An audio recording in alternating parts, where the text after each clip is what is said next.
ನಮಸ್ತೆ ಸ್ನೇಹಿತರೆ. ನಿಮ್ಮ ಮಾತು ಇನ್ನೊಬ್ಬರಿಗೆ ಇಷ್ಟವಾಗದಿದ್ದರೆ ಮೌನವಾಗಿರುವುದು ಒಳ್ಳೆಯದು. ನೀವೇ ಇಷ್ಟವಾಗದಿದ್ದರೆ ದೂರವಿರುವುದು ಇನ್ನೂ ಒಳ್ಳೆಯದು. ಪ್ರಪಂಚಕ್ಕೆ ಒಳ್ಳೆಯವರಾಗದಿದ್ದರೂ ಪರವಾಗಿಲ್ಲ, ಆದರೆ ನೀನೇ ಪ್ರಪಂಚ ಎನ್ನುವವರಿಗೆ ಒಳ್ಳೆಯವರಾಗಿರಿ ಸಾಕು. ಈ ಜಗತ್ತಿನಲ್ಲಿ ನಿನಗೆ ಇಷ್ಟ ಬಂದಂತೆ ಬದುಕು, ಆದರೆ ನಿನ್ನಿಂದ ಯಾರಿಗೂ ಕೇಡಾಗದಂತೆ ಬದುಕು. ಏನಾದರೂ ಮಾತನಾಡುವಾಗ ಸ್ವಲ್ಪ ಯೋಚಿಸಿ ಮಾತನಾಡಿ, ಏಕೆಂದರೆ ನಿಮ್ಮ ಮಾತುಗಳು ಕೆಲವರ ನಗುವನ್ನು ಕೊಲ್ಲಬಹುದು. ಬದಲಾದವರ ಜೊತೆ ಬದಲಾಗುತ್ತಿರಿ, ನೀನೇ ಬೇಕು ಎನ್ನುವವರ ಜೊತೆ ನಿಯತ್ತಾಗಿರಿ.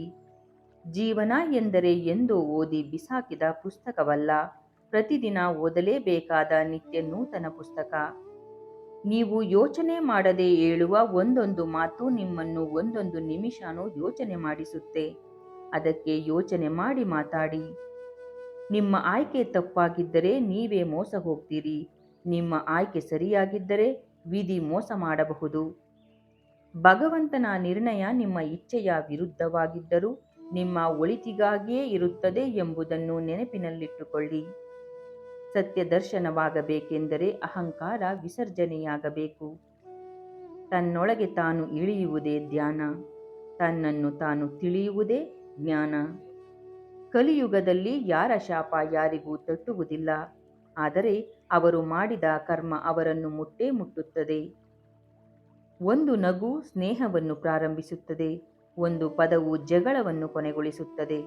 ಹಾಗೆ ಒಬ್ಬ ವ್ಯಕ್ತಿಯು ನಿಮ್ಮ ಜೀವನವನ್ನು ಬದಲಾಯಿಸಬಹುದು. ಸ್ವಲ್ಪ ಹೊತ್ತು ನಗುವುದರಿಂದ ಫೋಟೋ ಅಷ್ಟು ಸುಂದರವಾಗಿ ಬರುವುದಾದರೆ ಜೀವನ ಪೂರ್ತಿ ನಗುತ್ತಿದ್ದರೆ ಜೀವನ ಎಷ್ಟು ಸುಂದರವಾಗಿರಬಹುದು ಅಲ್ಲವೇ?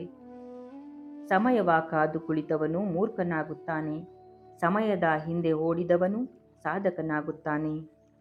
ಸಂತೋಷದ ಜೀವನವು ಒಂದು ಸಾಧನೆಯೇ. ಈ ವಿಡಿಯೋ ಇಷ್ಟವಾದಲ್ಲಿ ಲೈಕ್ ಮಾಡಿ, ಶೇರ್ ಮಾಡಿ, ಕಮೆಂಟ್ ಮಾಡಿ. ನನ್ನ ಚಾನಲ್ಗೆ ಸಬ್ಸ್ಕ್ರೈಬ್ ಆಗಿ. ಧನ್ಯವಾದಗಳು ಸ್ನೇಹಿತರೆ.